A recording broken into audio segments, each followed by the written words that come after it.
What's up guys? Welcome to another video. So today we're gonna break down something that might seem a bit complicated at first, but don't worry, by the end of this you'll totally get it. Yep, we're talking about the resistor color code.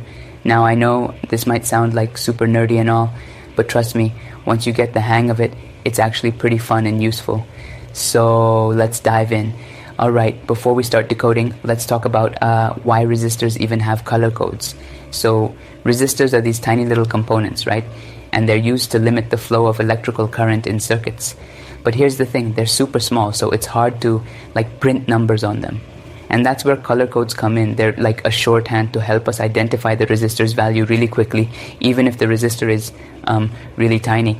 Okay, so here's how it works. Resistors typically have 4 bands, but sometimes there are 5 or even 6.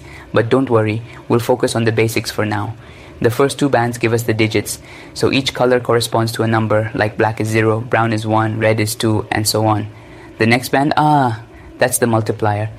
Basically, how much we need to multiply the first 2 digits by. So like brown means you multiply by 10, red means multiply by 100, and you get the idea. The last band, that's the tolerance, or how much the actual resistance could vary from what's printed on the resistor. Okay, so here's a look at the color code chart. This is your best friend when it comes to reading resistors. We've got black, which is 0, and then brown is 1, red is 2, and it goes all the way up to white, which is 9. Pretty simple, right? But there's more to it. The multiplier band tells you how to multiply the first 2 digits. For example, brown is x10, red is x100, and it keeps going like that all the way up to white, which is x10 power 9. Now for the tolerance band, it could be like gold, which means plus 5%, or silver, which is plus 10%. Now that we've got the basics, let's do a few examples. This should make it a lot clearer. So let's say we have a resistor with brown, black, red, and gold bands. So here's what we do. The brown is 1, the black is 0, the red means multiply by 100. So we have 10, 100, which equals 1000 ohms or 1 kilo ohms. And with gold as the tolerance, we get plus 5%. Easy, right? Okay, let's try another one. If we have red, orange, and silver, we do the same thing. 2 red is 2 orange means multiply by 1000. So we get 22 1000, which equals 22,000 ohms or 22 kilo ohms. And with silver for tolerance, that's plus 10%. See? It's just about matching up the colors with the numbers and multiplying.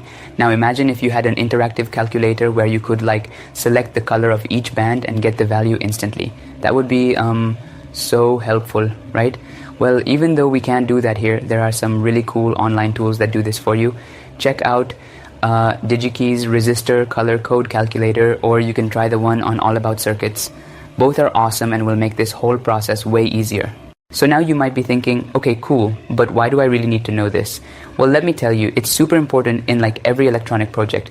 If you're designing a circuit, selecting the right resistor value is crucial. You don't want a 10 kilo ohm resistor when you need a 100 ohm one, right? Also, when you're repairing or troubleshooting electronic devices, knowing how to identify resistors quickly is really useful. And if you're into prototyping, you'll need to identify resistors all the time to make sure your circuits work like they should. Alright. So here's a few tips to make this easier. First, you can use a mnemonic to remember the color order. I use this one. Big brown rabbits often yield great big vocal groans when gingerly slapping.